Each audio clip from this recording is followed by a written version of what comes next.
एक चीज जो इजराइल और भारत के साथ सेम है वो ये कि दोनों देशों को ह्यूमन राइट कमीशन और एनजीओज यानी जो मानवाधिकार संगठन और संस्थाएं हैं ये आए दिन पीछे पड़ी रहती हैं। इजराइल को फलस्तीन और हमास पर कार्रवाई के लिए घेरा जाता है और भारत को माइनॉरिटीज और कश्मीर के मुद्दे पर।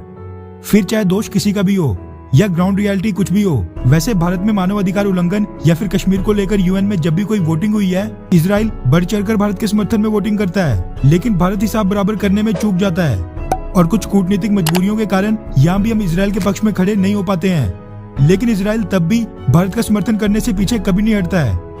जिसकी वजह से वो आज पाकिस्तान के सबसे बड़े दुश्मनों में से एक बन गया है।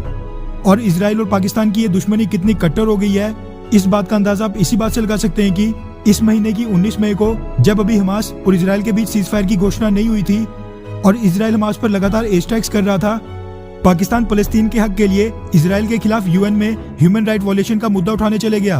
और उसने फलस्तीन के साथ मिलकर president of the human right council से गुहार लगाई कि इजराइल के खिलाफ कोई कड़ा इंटरनेशनल एक्शन लिया जाए। जिसके बाद यूएन ह्यूमन राइट काउंसिल ने 20 तारीख को नोटिफाई कर दिया कि इसी महीने की 27 मई को इजराइल में फलस्तीनियों के साथ ह्यूमन राइट वॉयलेशंस के मुद्दे पर काउंसिल की मीटिंग होगी।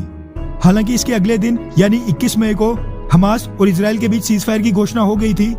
लेकिन अब क्योंकि ये मीटिंग एक दिन पहले शेड्यूल कर दी गई थी, इसलिए पिछले कल अपने तय समय पर हुई भी। इजराइल फलस्तीन मुद्दे पर बुलाई गई इस मीटिंग में यह तय किया जाना था कि क्या इजराइल में फलस्तीनियों के साथ ह्यूमन राइट वॉयलेशंस को लेकर एक इंक्वायरी कमीशन का गठन करके उसके द्वारा जांच पड़ताल करवाई जानी चाहिए या फिर नहीं, जिसको लेकर यूएन ह्यूमन राइट कमीशन के 47 यानी 47 मेंबर्स के बीच वोटिंग होनी थी। वैसे जिन लोगों को नहीं पता उनको बता दूं कि यूएन ह्यूमन राइट काउंसिल में बस 47 यानी 47 सीट्स हैं और इसके मेंबर्स यानी सदस्य देश लगातार चेंज होते रहते हैं। कौन सा देश कब मेंबर बनेगा और कौन सा देश बाहर जाएगा, ये यूनाइटेड नेशन की जनरल असेंबली में डायरेक्ट और सीक्रेट बैलेट वोटिंग के जरिए तय होता है। अब इन सभी 47 मेंबर्स ने पिछले कल इस मुद्दे पर वोटिंग की, जिनमें से 24 मेंबर्स ने इस प्रस्ताव के पक्ष में वोटिंग की, यानी कि वो 24 मेंबर चाहते हैं कि एक इंक्वायरी कमीशन का गठन करके इजराइल के खिलाफ जांच हो।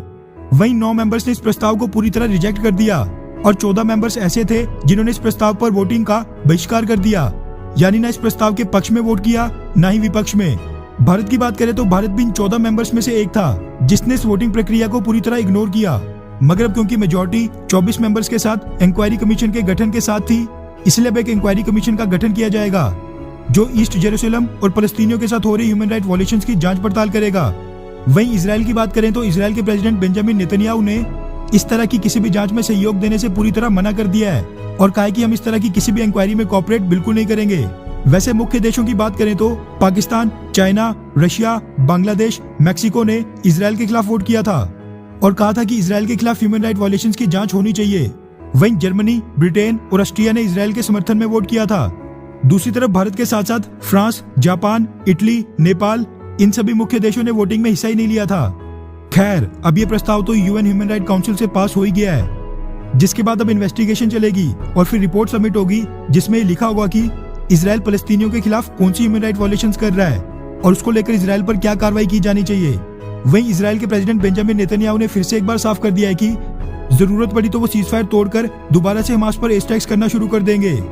वैसे आपको क्या लगता है कि हमास के साथ इजराइल को सीजफायर करना चाहिए था, हाँ या फिर नहीं? नीचे कमेंट करके अपनी राय जरूर बताएं।